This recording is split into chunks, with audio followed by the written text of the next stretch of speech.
September the 9th, 1999. On the far side of Earth's moon, nuclear waste is being disposed of in the underground silos of Nuclear Waste Area 2. Under the strict supervision of Dr. Helena Russell and Professor Victor Bergman, radiation seals on full silos are being tested for leakage. En route from Earth is John Robert Koenig, assigned to replace Commander Gorski as commander of Moonbase Alpha. Commissioner Simmons tells him that signals are being received from the newly discovered planet Meta via the unmanned probe ship, Spacefarer 9. He believes Meta could be supporting life as we know it. He explains that Koenig's job is to put a man on Meta. Commissioner Simmons emphasizes that not even the virus infection affecting the astronauts must not be allowed to threaten the launch of the Meta probe, which is preparing to dock with the launch platform. Meanwhile, the radiation check is finished on the seal of the just-filled silo in Nuclear Waste Area 2. As the astronauts prepare to depart, Dr. Helena Russell reads an increase of brain activity on Nordstrom's monitors. She instructs Steiner to get him out of there. Nordstrom goes berserk and resists Steiner's help. He breaks free and runs into the laser barrier surrounding the waste area. Koenig lands at Alpha and is greeted by Victor, who tells him that the situation is far worse than Simmons let on. Victor tells him that people are dying. He explains that it looks like radiation sickness, but there is no radiation. At Victor's suggestion, Koenig goes to see Dr. Russell. He asks when the Meta probe astronauts will recover from the virus. She tells him that there is no virus, but an unusual form of brain damage that causes immediate disorientation. Koenig mentions that the men who died were workers in Disposal Area 2, and that the two sick probe astronauts never went near there. He asks if the backup crew is medically cleared to fly the mission.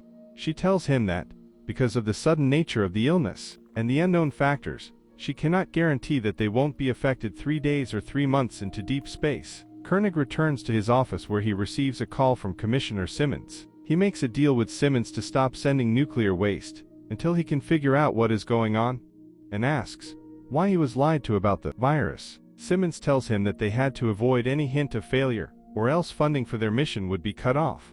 Koenig decides to check out Area 2 for himself. When he discovers himself over Nuclear Waste Area 1, the Eagle's pilot tells him that the navigation beacon is used as a turning point to go to Area 2. Koenig asks Collins to move in closer for a better look, then has him proceed on to Area 2, where another check is done on the radiation seals. No radiation leaks are detected, which suggests that Dr. Russell's theory is incorrect. Collins suddenly goes berserk and tries to break through the ports to get out onto the lunar surface. Koenig manages to stun him, and with Victor's help, drag him out of the room before the window shatters, causing explosive decompression.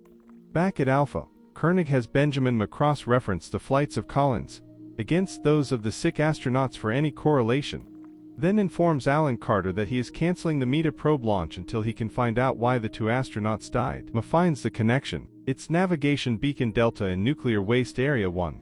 Koenig orders a check on recent data on Area 1.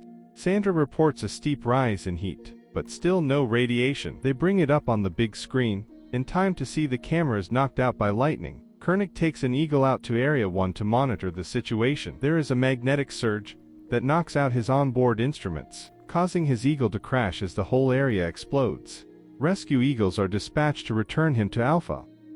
Victor has found evidence suggesting that it was not radiation, but magnetic energy of unprecedented levels, caused by the storage of large quantities of nuclear waste over the years, that is responsible for both the brain damage and the flare-up in Area 1.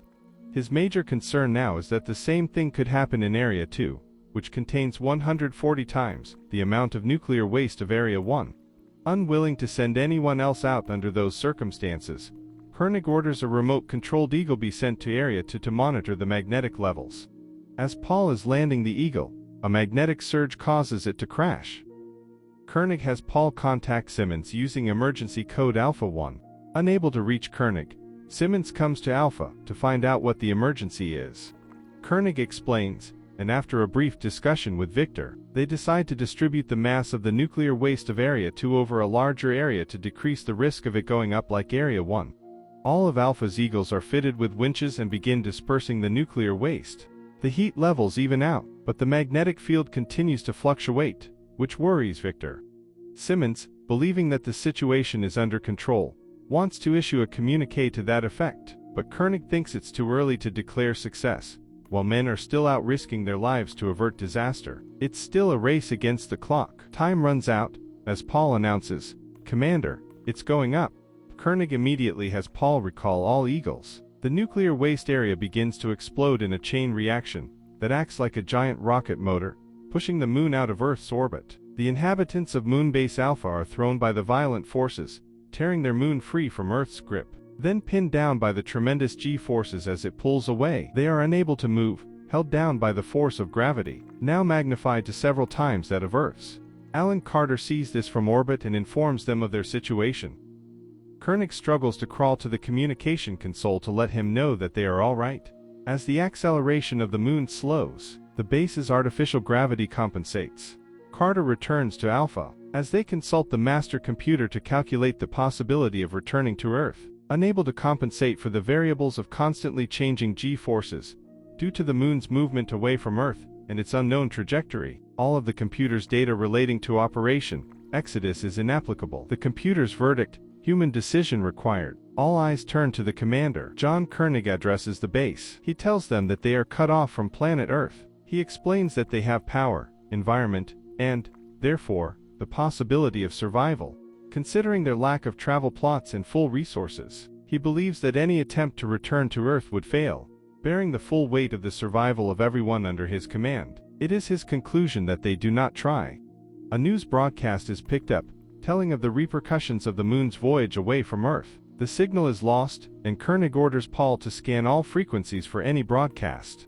After several moments of silence, a faint signal is picked up. It's Meta. As the signal increases in strength, Koenig considers that maybe that is where their future lies. Yes, maybe there.